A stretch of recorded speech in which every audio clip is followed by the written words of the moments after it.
ஹாலிடேஸ்னாலே அது நம்ம ஜிடி ஹாலிடேஸ் தான். GT holidays, south India's #1 travel brand. PK Pudur பகுதியை திரு விஜயுடைய பிரச்சார வாகனம் நெருங்கி கொண்டிருக்கிறது. இந்த பகுதியில் தான் KS தியேட்டருங்கிற இடத்துக்கு பக்கத்தில் அவருக்கு பேச அனுமதி அளிக்கப்பட்டிருக்கிறது. அந்த இடத்தை நெருங்கி கொண்டிருக்கிறது விஜயுடைய பிரச்சார வாகனம். இன்றைக்கி காலையில் 8 மணி அளவில் தன்னுடைய இல்லத்திலிருந்து புறப்பட்டார். ஒரு மணி நேரம் 9:30 மணி அளவில் அவர் திருச்சி விமான நிலையத்தில் வந்துடுச்சு. அங்கிருந்து சாலை மார்க்கமாக புறப்பட்டு இடையில் நாமக்கலுக்கு முன்னாடி பிரச்சார வாகனத்தை மாறி ஒரு சில மணி நேரம் பிரயாணித்து நாமக்கல் KS தியேட்டர் ஜங்ஷன் அருகே அவர் வந்து கொண்டிருக்கக்கூடிய காட்சிகளவே சாலையில் தாவேகா கொடிகள் பறக்க தாவேகா தொண்டர்கள் அவரது ரசிகர்கள் நம்ம திருச்சியில் பார்த்தது போல், நம்ம நாகப்பட்டினத்தில் பார்த்தது போல், திருவாரூரில் பார்த்தது போல் ஒரு பெருந்திரளாக கூடி அவரை வரவேற்கக்கூடிய காட்சிகள். மக்கள் சந்திப்பு நிகழக்கூடிய PK புதூர் பகுதியை நெருங்கி இருக்கிறது விஜயுடைய பிரச்சார வாகனம்.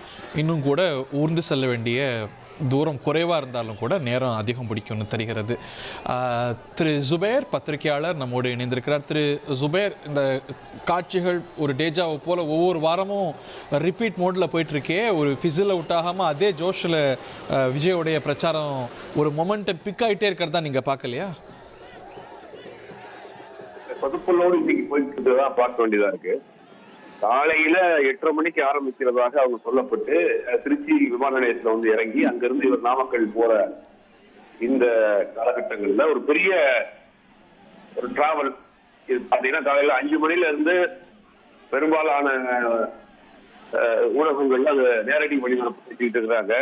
கூட்டம் சேரட்டும் அப்படிங்கிறது தெரிஞ்சே ஒரு தாமதப்படுத்துற மாதிரி தான் இருக்கு. இது பாக்குறது கூட்டம் அதிகமாக வரட்டுவதற்காகவே தாமதப்படுத்தப்பட்டது மாதிரி தான் தோற்றம் தெரியுது. போன முறை நடந்த கூட்டத்தை விட இது கொஞ்சம் கம்மி தான், இந்த முறை கம்மியா தான் இருக்கு. அப்படிதான் போன வாரம் சொன்னீங்க, ஆனா கூட்டம் பிக்கப் பண்ணத பார்த்தோம்ல.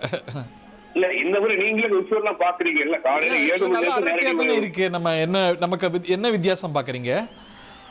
இல்ல நீங்க ஒரு சிறு இடம் தான் அது, அந்த இடத்தில் மட்டும்தான் கூட்டமா இருக்கு. மற்றபடி விஜய் வர்ற வழிகள்லாம் கூட ஃப்ரீயா தான் இருக்கு.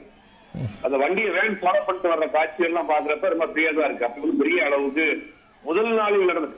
இன்னைக்கு திருப்பவும் சொல்றேன், தினந்தோறும் இவர் வாரத்துக்கு 5 நாள் இவர் மக்களை சந்தித்தார்னா அவருடைய ஒரிஜினலான கூட்டம் என்னன்னு தெரிஞ்சிடும். அதுக்காக தான் வாரம் ஒரு முறை வச்சிருக்கிறாரு. களத்துக்கு வரட்டும், ஒன்றும் பிரச்சனை இல்லை, மக்களை சந்திக்கட்டும், களத்துக்கு வரட்டும். ஆனா தொண்டர்கள், அப்பாவி தொண்டர்கள் தான் காலையில 7 மணில நிக்கிறாங்க, வெயில நிக்கிறாங்க, சாப்பிடாம நிக்கிறாங்க. இன்னைக்கும் அதே வயசை போட்டு விடுவது, திருப்பி ஆம்புலன்ஸ் தூக்கிட்டு போறதுங்கிற காட்சிகள் இன்னைக்கும் தொடர்ந்து நடந்துட்டே இருக்கு. இல்ல இப்ப அவங்களை யாரும் கட்டாயப்படுத்தி கூட்டின்னு வரலையே, அவங்க ஆன் ஃப்ரீ வில் தானே வர்றாங்க. இல்ல 8:30 மணின்னு நீங்க டைம் சொன்னதுக்கு பிறகு அவங்க 7 மணிக்கு வர்றாங்க இல்லையா? கூட்டம் இந்த ஒரு ஸ்ட்ராட்டஜி எடுத்திருக்காங்கன்னு நினைக்கிறீங்களா? கண்கூடாவே தெரியுது இல்ல, வந்து பாக்கிறதுக்கு ஒண்ணுமே தெரியாது. அவங்க அந்த கூட்டத்தை திரட்டி அதற்கு பிறகு வந்து அவர் வேண்டுமெல் என்று பேசணுங்கிறத ஒரு பிளான வச்சிருக்கிறாரு. ஏன்னா வந்து 8:30 மணிங்கிறது குறைஞ்சபட்சம் ஒரு 10 மணிக்கு கூட அவரால் பேசியிருக்க முடியும். கூட்டம் சேரல அப்படிங்கிற ஒரே காரணத்துக்காக தான் தாமதமா வர்றாரு. இதுல நிறைய விமர்சனங்கள் இருக்கு, பார்வைகள் இருக்கு. பட் இந்த ஒரு 3 கட்ட பிரச்சாரமும் அவர் ஒரு தவிர்க்கக்கூடிய சக்தியில ஒரு முக்கியமான ஃபோர்ஸா உருவெடுத்திருக்கிறாரு அப்படின்னு அந்த ஒரு பர்செப்ஷன் உருவானா தவறா? இல்ல யாரு சொல்றா அப்படி தவிர்க்க சக்தி பிரைமரி அவங்க தான் முதன்மை சக்தின்னு கிளைம் பண்றாங்க. இங்க பாருங்க, அவங்க சொல்லுவாங்க, எல்லாரும் சொல்லுவாங்க. இப்போ ஒரு 5 வயசு 6 வயசு குழந்தை ஒரு மீடியன்ல நின்னு கை காட்டுது அப்படின்னா அது ஒரு அழகா தெரியலையா? அது யார பார்க்க வந்திருக்காங்க? விஜய்ங்கிற ஒரு நடிகரை பார்க்க வந்த கூட்டம். இன்னைக்கு சனிக்கிழமை லீவு, இன்னைக்கு காலையில வரக்கூடிய விஷயம் எல்லாம் பாக்குறப்ப இன்னைக்கு லீவு, அதனால நான் நேர பார்க்க வந்திருக்கேன்.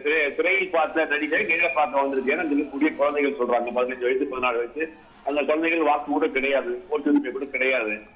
அப்போ ஒரு நடிகரை பார்ப்பதற்கான ஒரு கூட்டம். கிரிக்கெட் ஸ்டேடியத்துல போட்டு இதை விட கூட்டம் அதிகமா இருக்கு. அதுக்கு என்ன பண்ணுவீங்க? அந்த கிரிக்கெட் பேர்லாம் வந்து முதலமைச்சர் ஆக்கிடுவாங்களா, எம்எல்ஏ ஆக்கிடுவாங்களா, எஸ்பி ஆக்கிடுவாங்களா?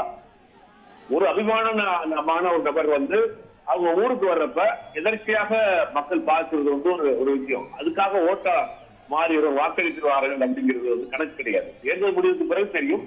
இல்ல 2 பிரச்சாரத்திற்கு பிறகு இன்னைக்கு நாமக்கல் பிரச்சாரத்தில் கூட்டம் ரொம்ப கம்மி தான். ஆனா அதைத்தான் வந்து அதை தாமதப்படுத்தி கூட்டத்தை ஒரே இடத்தில் வந்து குவித்து அதற்கு பிறகு அந்த ஒரு மார்க் காட்டணும் அப்படிங்கிறது தான் இவ்வளவு தாமதம். ஆனா இதுல பாதிக்கப்படுறது யாருன்னா அப்பாவி அந்த இளைஞர்கள் தான் காலை 7:30 இருந்து நிக்கிறாங்க. பலர் மயக்கம் போட்டு விழுந்துட்டே இருக்காங்க. அவங்களுக்கு அந்த சாய்ஸ் இருக்குல்ல, இப்ப அவங்க பிடிக்கலன்னா இது வந்து சிரமம்னா போகலாம்ல, அப்படி போகல இல்ல.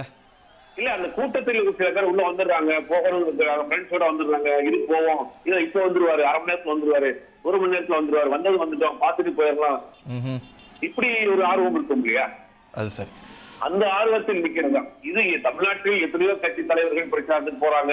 ஆனா இந்த மாதிரியான ஒரு முறை வந்து இப்பதான் முதல் முறையா பாக்குறதா இருக்கு. வாரத்துக்கு 1 நாள் வருவேன், அதுவும் லேட்டா வருவேன், கூட்டம் சேர்ந்த பிறகுதான் வருவேன் அப்படிங்கிற முறை வந்து இது முழுக்க முழுக்க ஒரு சினிமாட்டிக்கான கூட்டம் சேர்ந்தவனுக்கு ஆம்னி பஸ்ல எடுப்பாங்க இல்லையா, அந்த மாதிரிதான் கூட்டம் சேர்ந்த பிறகு நான் பேச வருவேன் அப்படிங்கிற மாதிரி இவருடைய செயல்பாடுகளா இருக்கு. தேர்தல் களத்தில் எப்படி இதை மேட்ச் பண்ண போறாங்க அப்படிங்கறத பொறுத்திருந்து தான் பொறுத்திருந்து பார்ப்போம். அடுத்த வாரமும் இணையவோம். நன்றி திரு சுபேர். ஹாலிடேஸ்னாலே அது நம்ம GT Holidays தான். GT Holidays, South India's #1 travel brand.